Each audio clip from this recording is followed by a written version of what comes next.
Olá, meus amigos, bom dia. Mais uma vez estamos aqui para falar um pouquinho mais sobre a doutrina espírita. E nesse mês é um mês bastante especial, né? Porque a gente está falando é o mês em homenagem ao nosso codificador, Allan Kardec, o que trouxe à luz ali o Consolador prometido, que é a doutrina espírita. Esse mês é escolhido porque é o mês de aniversário dele, né? Então, acaba todas as casas fazendo um pouquinho de palestra sobre ele, homenageando esse grande espírito que esteve entre nós. E hoje nos coube falar um pouquinho sobre a filosofia, Kardec e a filosofia. Mas antes, um pouquinho, eu gostaria que a gente fechasse nossos olhos de maneira facultativa e agradecesse a Deus por mais essa oportunidade que nós estamos tendo de falar um pouquinho, de conversar um pouco sobre Jesus, sobre nossa vida, sobre as oportunidades que temos a cada instante de nos melhorar, de buscar o conhecimento, de sermos pessoas que estão indo em direção a Deus. Obrigado, amigos espirituais, por estarem conosco em cada momento, nos momentos mais difíceis, assim como nos momentos felizes. Obrigado, Jesus, por nos amparar a todos. Obrigado, Deus, por nos inspirar e nos fazer portador da mensagem de Jesus aos corações de tantos que poderão assistir.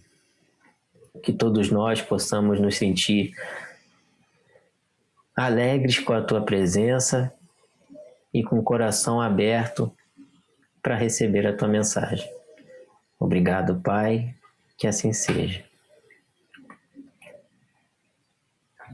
Bom, como eu falei antes, né, a gente vai conversar um pouquinho sobre Kardec e a filosofia. E geralmente as pessoas pensam assim, poxa, a gente vai falar de filosofia.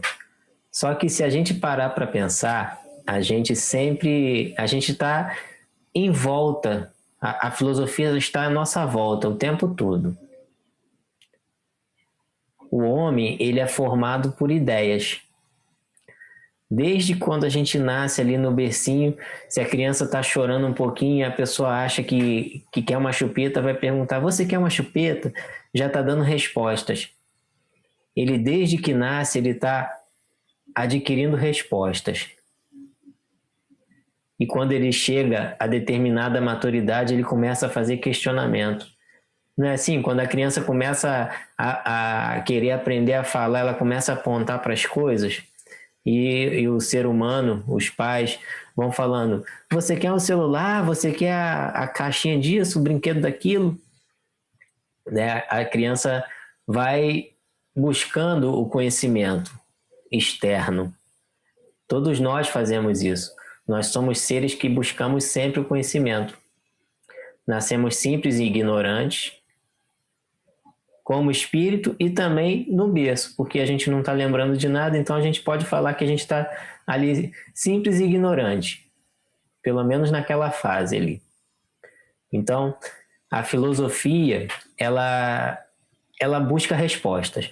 É o amor à sabedoria, né? Ela vai buscar o saber. Então, a filosofia ela surge quando o homem tem maturidade o suficiente para passar a se questionar. Ao invés de questionar o fora, questionar o dentro. Ele passa a se questionar. A querer saber sobre si mesmo, sobre o seu mundo interior. E é justamente aí que surgem as grandes perguntas, desde lá da Grécia Antiga, com os filósofos de antigamente, de onde vim, para onde vou, por que eu estou aqui. Pode ver que as perguntas agora não são mais direcionadas para fora, elas são direcionadas para dentro. E nessa busca do conhecimento, esse amor à sabedoria, né? Um dos filósofos mais conhecidos que a gente tem, ele acaba concluindo que só sei que nada sei, que foi o Sócrates, né? E é uma história bastante interessante que eu vou contar mais lá para o final. Os seus discípulos, Platão foi um de seus discípulos. Ele criou uma filosofia estruturada na ética, que são as leis morais, né? Os valores morais. Também estruturada na metafísica, que é a relação entre a mente e a matéria. A filosofia de Platão também era uma filosofia política que estuda ali a convivência entre o ser humano e as relações de poder. E epistemológica também, que é o ramo da filosofia ali que vai se ocupar do conhecimento científico, que é o estudo crítico dos princípios. Ele quer saber, ele vai estudar tudo ali. E essa filosofia de Platão está tudo junto. Muitos movimentos filosóficos, eles se formaram até a chegada da Idade Média, quando a igreja passou a controlar o conhecimento. Então a gente vai ver que a filosofia, ao longo dos séculos, ela vem mudando. Ela começa lá na Grécia Antiga, questionando o universo. Tem Anaxágoras, tem o Sócrates, Platão e muitos outros que vieram depois. E depois o ser humano, ela começa a questionar o ser humano. E interessante que depois que a filosofia questiona o ser humano, é na Idade Média que ela passa a se preocupar, a provar a existência de Deus. E aqui a gente vai ter dois grandes períodos. Santo Agostinho, que focava ali em maniqueísmos, né? Aquela coisa de o bem, o mal, corpo, espírito, certo e errado. Ele era mais influenciado por Platão. E a gente vai ter Tomás de Aquino do outro lado, que era mais próximo de Aristóteles. Ele privilegiava a razão, ele buscava mais a razão. Engraçado sobre Aristóteles é que ele tem uma pergunta que até hoje, se a gente fizer para as pessoas faz um teste aí, pergunta para as pessoas que estão perto de você. Se você deixasse de existir agora, que falta você faria para o mundo? Você sabe o seu papel no mundo? Aristóteles perguntava isso.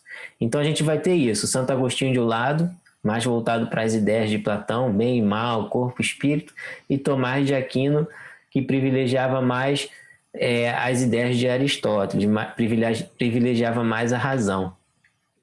É um período muito criticado, né? Que é a Idade Média. Ele é um período muito criticado, até conhecido pela Idade das Trevas, né? Só que é também nesse período que surgem as primeiras universidades. A partir desses movimentos de querer buscar o conhecimento, surgem as universidades. E depois desse período vem a Renascença, que vai tirar, que antes o foco estava na religião. A religião queria provar a existência de Deus, certo? Então, quando chega a Renascença, ela tira o foco da religião e o centro volta a ser o humano, o ser humano. Sai a fé e entra a razão. E aí, com isso, entra também o método científico, que a gente vai ver que foi de grande importância para o surgimento da doutrina espírita. Porque Kardec ele utiliza o método científico, que são métodos criados para se provar cientificamente que aquilo ali existe. Por isso que Kardec vai dizer que a doutrina espírita é uma ciência. E a gente vai ver que é uma ciência e uma filosofia. E tem consequências religiosas. Então a gente diz que é uma ciência, filosofia e uma religião. Tem o tríplice aspecto. Depois dessa fase da Renascença, que tira a religião do centro e coloca o ser humano de novo no centro, que se a gente pensar bem era o que começou lá no início com os filósofos antigos, do ser humano no centro, que sai a fé e entra a razão, vai chegar o iluminismo. Então inúmeros nomes começam a surgir e inauguram um grande avanço na ciência. É uma era de disputas entre todos esses pensadores que iam surgindo, então acabaram se dividindo entre os racionalistas e os empiristas. Os racionalistas, eles vão dizer que o conhecimento surge da razão e da lógica. E os empiristas, eles vão dizer que o conhecimento surge da nossa experiência e dos sentidos. E se a gente pensar bem, se a gente conseguir juntar os dois estão certos, né? Depende do ponto de vista. E no século XIX também, a gente vai ter uma disputa entre os idealistas e os realistas. Os idealistas, eles vão dizer que as ideias movem o mundo. Interessante, né? E os realistas, eles vão dizer que o que move o mundo são os fatos históricos e os fatos comprovados, que são passíveis de comprovação. E com isso, o povo tem o poder de criar o seu próprio destino, através ali da realidade que ele vive. É aí que a gente vai ver surgir as teorias de Marx, né? E também é no século XIX, aí a gente chega, que surge o nosso querido codificador, que nasce Hippolyte Léon Denisard Rivail, que nós vamos conhecer mais para frente como Allan Kardec, né? E aí aquilo que todas as filosofias sempre buscaram responder, Kardec também questiona. Quem sou? De onde vim? Para onde vou? Por que sofremos? Todas essas respostas já haviam sido perguntadas, já tinham sido questionadas. E muitos tentaram responder. Mas nunca tinham conseguido explicar elas e dar um sentido mais profundo. A gente ainda não estava maduro o suficiente para conseguir falar. Era a chegada do Consolador prometido por Jesus. Quando chega a doutrina espírita, nós já estamos maduros o suficiente para conseguir entender, e mesmo assim a gente vê que para muitos ainda vai ser muito difícil de entender. Por exemplo, coisas que hoje eu entendo, eu não entendia há 10 anos atrás, 20 anos atrás, porque nós somos seres que vamos andando, vamos caminhando, e isso vai ser com todo mundo.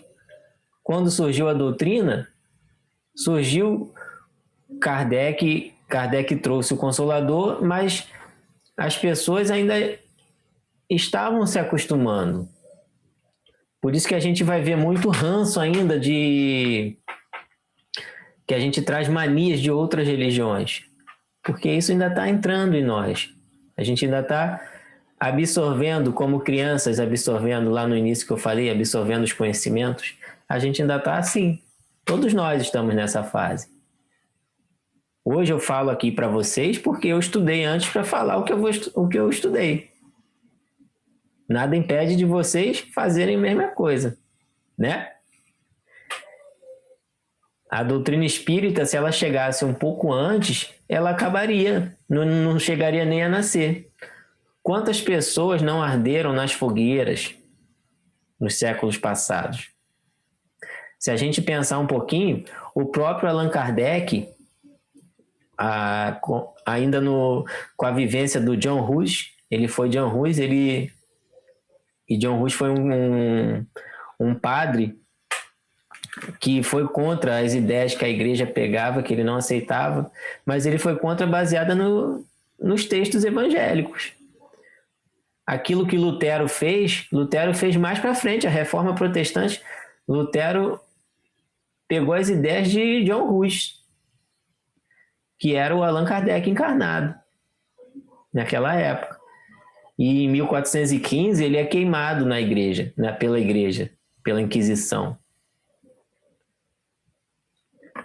Então a gente vai ver que o mesmo John Hus que no século XIX, hoje, o mesmo John Hus de lá do século XV, no século XIX ele vem trazer o espiritismo, encarnado como Hippolyte, e usando o pseudônimo de Allan Kardec, uma outra vida mais anterior àquela. Então o espiritismo, com toda a sua cientificidade, que Kardec era um cientista. Se a gente parar para pegar o currículo de Kardec, a gente vai ver o quanto de línguas ele falava, o quanto de ciências ele dominava. O Allan Kardec, a gente está falando Allan Kardec, mas ainda Hippolyte. O quanto Hippolyte ele tinha de conhecimento. Ele era um grande sábio. Então o Espiritismo, enquanto quando começavam aqueles fenômenos das mesas girantes, em 1857, quando começaram aqueles efeitos de mesa girante e que Kardec foi chamado várias vezes para testemunhar aqueles efeitos, ele não queria ir, que ele achava aquilo brincadeira. Quando ele soube que as mesas respondiam questionamentos, aí ele se interessou. Porque se aquela célebre frase dele, né, que se as mesas não têm cérebro para pensar, nem nervos para sentir, então alguma coisa tem aí, né? Eu estou falando com as minhas palavras, mas ele pensou nisso. Se elas estão dando resposta inteligente, alguma coisa tem. Então ele começa a investigar. Olha a diferença de maturidade entre esse espírito e os espíritos dos outros que estavam naquela época. As pessoas perguntavam: eu vou me dar bem se eu comprar isso? Com quem eu vou casar? E a mesa lá, imagina, a mesa respondendo. E Kardec não. A primeira pergunta do Livro dos Espíritos é: que é Deus? Não é isso?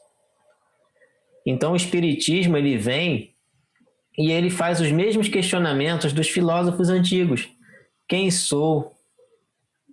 E aí a gente vai saber que nós somos espíritos imortais, criados simples e ignorantes por Deus. De onde vim? Eu venho dos espaços infinitos para evoluir e para voltar para Deus. Eu venho de Deus. Eu tenho um Pai. Para onde eu vou retornar a esse Pai, ao mundo dos espíritos, meu verdadeiro lar. Carregarei comigo todas as experiências acumuladas. Um dia serei co-criador, um espírito crístico. Cumprirei a parte que me cabe na obra da criação, a parte que cabe a cada um de nós.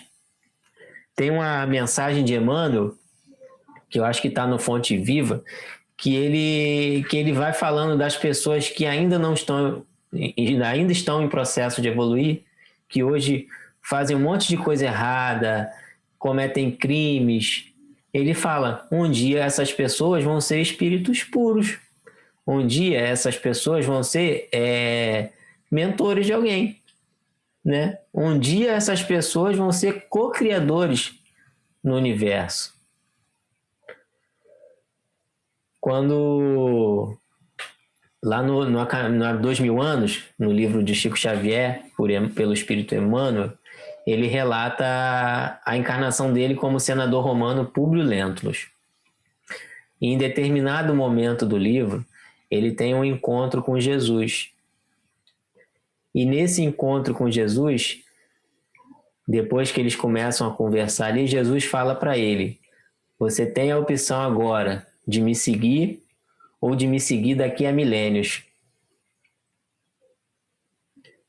Jesus, ele já enxergava o Públio Lentulus como o Emmanuel que a gente tem hoje, que trouxe essa quantidade absurda de livros através de Chico Xavier, que nos trouxe as obras subsidiárias, as obras que não desmentem em nada Allan Kardec, mas que trazem mais luz. A gente vai encontrar nas obras de Emmanuel a parte doutrinária, a parte evangélica. A gente vai encontrar toda a doutrina espírita ali iluminada pelas palavras desse benfeitor, que lá atrás, quando encontrou Jesus, não quis aceitá-lo, não quis segui-lo. Teve a opção. E o próprio Emmanuel fala que se ele tivesse seguido ali, 90% de toda a dificuldade que ele passou durante milênios, ele não teria passado. Então, para onde eu vou, é isso. A doutrina espírita responde. Nós iremos voltar ao Pai. Nós iremos voltar para o nosso mundo dos espíritos, verdadeiro mundo. E um dia vamos estar num mundo onde que não precisaremos reencarnar. Quando a influência da matéria não vai mais precisar, não iremos mais precisar dela para evoluir. Evoluiremos sem a influência da matéria, que é a definição de espírito puro, né? Que não sofre mais nenhuma influência da matéria. E por que sofro? O Espiritismo vai responder também por que eu sofro. Eu possuo, ele vai dizer que eu possuo livre-arbítrio, que Deus, na sua magnitude, na inteligência suprema, na causa primária de todas as coisas, ele não interfere nas minhas escolhas.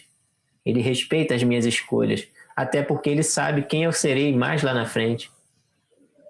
Tudo me leva a ele. Só depende da velocidade que eu vou chegar lá. Ele sabe que tudo é experiência.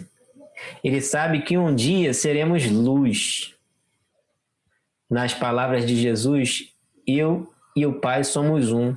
Um dia nós vamos responder isso também. Nós vamos falar isso para as pessoas. Eu e o Pai somos um, né? Então, o Espiritismo, ele resgata lá dos filósofos antigos a ética, a metafísica, a filosofia política e a epistemologia, em uma doutrina lógica com bases sólidas, a fé raciocinada, apoiada nos fatos e na lógica. Não é mais aquela fé cega, cheia de dogmas.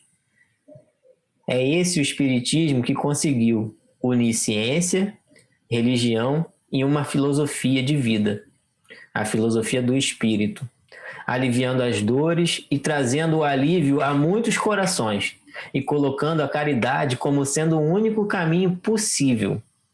Fora da caridade não há salvação. Não é isso que coloca lá? Que está colocado lá? E como uma bússola, ele deixa o pensamento de que fé inabalável só é o que pode encarar frente a frente a razão em todas as épocas da humanidade. Então esse é o Espiritismo, essa é a filosofia espírita. Ela resgata todos os filósofos de antigamente. E interessante, tem uma história de Sócrates, porque a gente sempre fala daquilo que só sei que nada sei, porque a doutrina espírita vai falar para a gente que nossa evolução é infinita, né? E essa frase de Sócrates, só sei que nada sei, ela vem de uma história que está no livro de Platão.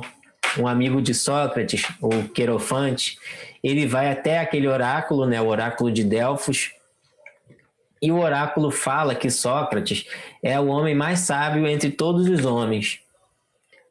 Pô, aí o Querofante volta para contar para Sócrates, né? Só que Sócrates fala que para ele era óbvio que havia em Atenas muitas pessoas mais sábias do que ele. Porque tinha juízes, tinha médico, tinha poeta, artesão. Ele era só um filósofo. Então, tinha outras pessoas que poderiam ser muito mais sábias do que ele. Então, ele se colocou a investigar, a interrogar todas essas pessoas, né? Ele passou a interrogar todos aqueles que ele considerava mais sábios do que ele. Aí perguntou para o juiz sobre a justiça, para o médico sobre a saúde, para o poeta sobre a poesia e assim vai. Todos davam uma definição do que faziam, mas quando pedia definições sobre essa explicação, eles não sabiam mais responder. No final, ele conclui que eles eram detentores de um saber, se diziam detentores mesmo desse saber, mas na verdade eles não sabiam de nada.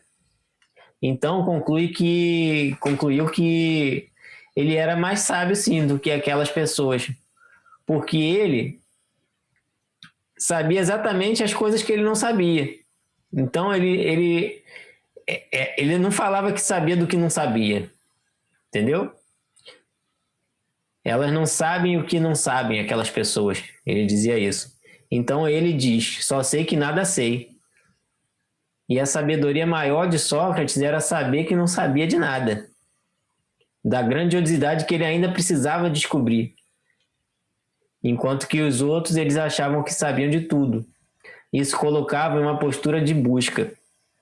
Por isso que essa frase é muito importante.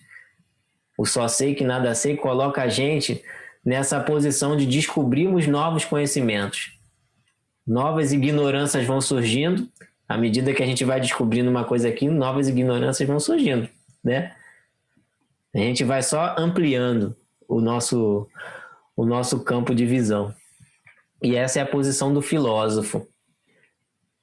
Por isso que a gente entende que a doutrina espírita ela não dá a palavra final em tudo.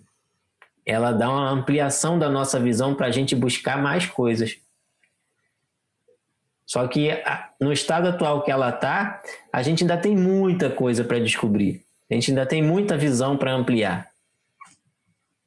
Ela vai ficar com a gente aí, ó. Consolador prometido vai ficar até o fim dos tempos. O que significa isso? Não é isso que tá? Eu vou rogaria ao Pai, o Consolador que ficará convosco, tal. Não é isso? Isso quer dizer que ele vai ficar com a gente. Tudo que essa doutrina tem para trazer é o suficiente para a gente evoluir bastante. O filósofo ele tem que estar ciente de que não sabemos de tudo. Nós temos que estar cientes de que não sabemos de tudo e estar abertos a descobrir o que não sabemos. E é por isso que lá no Livro dos Espíritos a gente vai encontrar no Prolegômenos, naquela introdução da apresentação do Livro dos Espíritos, Sócrates e Platão como precursores das ideias espíritas. O Platão, inclusive, ele assina um dos trechos da resposta para a questão de 1009, né, do Livro dos Espíritos, onde ele vai falar a respeito da existência das penas eternas. Então ele vai falar que, quanto no seu tempo, ele apresentou a alma migrando através de múltiplas existências, em seguida mais ou menos longos períodos de erraticidade.